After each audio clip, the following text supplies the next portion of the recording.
Hi, this is Bob Gibbons with Riata Commercial Realty, and this is Jake DeShane. And we're going to give you a quick summary of our thoughts from Al Neimi's presentation at the SMU Cox School of Business in Plano. He's the Dean of the Cox School of Business and an economist. So, Jake, give us your thoughts on the top issues that he covered. Yeah, the top issues that I gathered from this were that job creation is vital to our economy, the impact that consumer spending has had recently, and on the bright side, the corporate relocation and people moving to Texas. And on that point, the thing that I found most interesting about the unemployment question was that right now, because of all the healthcare issues going on in Washington, that businesses are not hiring people because of the fear of that health bill.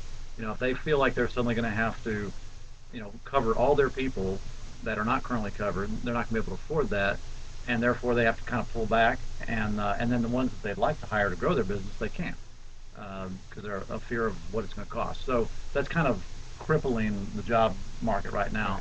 The other thing you referred to that I thought was really interesting about the corporate relocations was that he said that Arnold Schwarzenegger, as governor, hired Bain and Company to do a study surveying a lot of the corporate executives in California, and 2/3 of them said that they were going to move to Texas. That's incredible. Yeah, and then another thing he said was that Texas was creating 50% more jobs than the rest of the country. Yeah, that is true. In fact, he showed a map, and that map was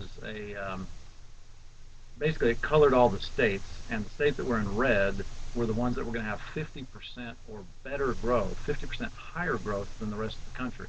And Texas was number one of all of those. Other ones were like Utah, Colorado, some of the obvious ones.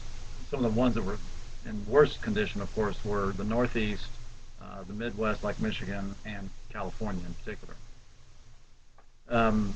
One other thing that I thought was interesting was he read a quote from Cicero from 55 BC in which he talked about the tyranny of the majority.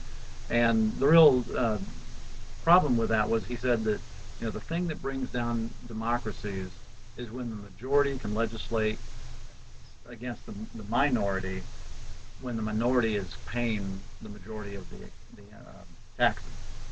So basically, the minority can say, "Hey, I'm going to vote for this bill because you have to pay for it," and that's the concern he has right now with the healthcare situation and where we're going in the country in general politically.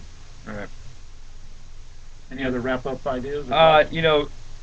Something he had spoke about was the 5 key points of, the 80s economic boom. Right, 80s and 90s. Right. And how certain things like back then couldn't be replicated today, which Right. is going to cause a sluggish recovery. Yeah, and that was from 1982 to 2007. That's 25 years of the greatest economic growth in history of records being kept.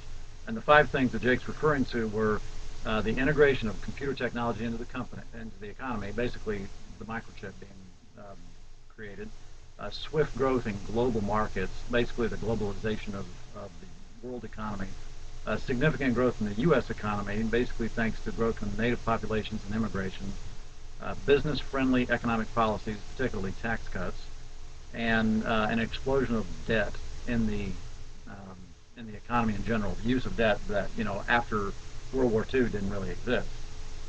Right. That goes back to the consumer spending with all the the credit products that have come out. Yeah. And now that people are spending way more than they're earning. Yeah, and I think the stats that he threw out were it was 50%. Debt was 50% of household income in 1950. By 1980, it was 70%. But today, it's a shocking 130%. So people have 130% relative to their annual income. That just can't be sustainable. The bad news is our government is far worse off than that. Right. It's more like 580%. Our national debt's about 580% of our GDP. So anyway, so this is Bob and Jake from Riata Commercial Realty. We hope you enjoyed this and got something from it. Talk to you later.